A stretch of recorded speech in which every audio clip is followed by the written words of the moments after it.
আসসালামু আলাইকুম রহমতুল্লাহ। আমার হাতে যে ফোনটা দেখতেছেন হুয়াই নোভা 7i, ডিসপ্লে আসে না, মানে কালো হয়ে থাকে, ব্ল্যাক ডিসপ্লে। এটা আসলে সবচেয়ে বেশিরভাগ যেগুলো আমরা ফলো করি যে ডিসপ্লের আইসিটা আগে আমরা পরিবর্তন করি বা রিবোলিং করি, যাই করি। ডিসপ্লে আলাদা আইসি আছে আমার হাতের ওই পাশেই কর্নারে।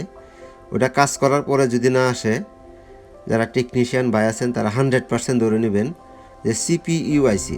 আর হুয়াই বলেন, স্যামসাং বলেন বা অন্য অন্য আদার্স যেগুলা ফোন আছে, সবগুলা ফোনের মধ্যেই আপনার সমস্যা তাকে সিপিইউ আইসি দেখে।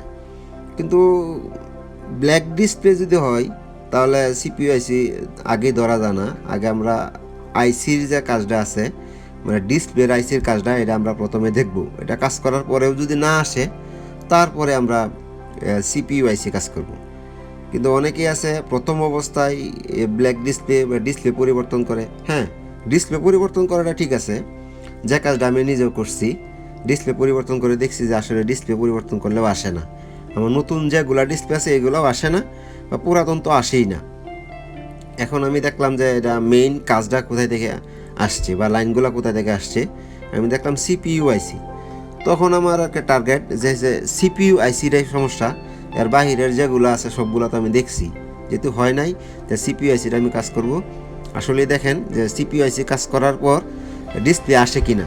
এই সম্পূর্ণ ভিডিওটা দেখলে বুঝতে পারবেন যে সিপিইউ আইসি থেকে সমস্যা ছিল নাকি অন্য কোনো জায়গা থেকে সমস্যাটা ছিল। আমি যে জিনিসটা পাইছি কাজ করার পরে দেখলাম যে সিপিইউ আইসিটাই সমস্যা। আর আমি যে আইসিটা এখন খুলতেছি এটা হলো মেইন সিপিইউ আইসি। এইটা আমি আবার পরিষ্কার করবো বা রিবোলিং করে আবার এটা সেট আপ দিয়ে আমি আপনাদেরকে দেখাবো। ফুল ভিডিওটা দেখেন, তাহলে বুঝতে পারবেন যে আসলেই সমস্যাটা কোন জায়গায় ছিল। আমার সঙ্গে থাকুন এবং ফুল ভিডিওটা দেখুন।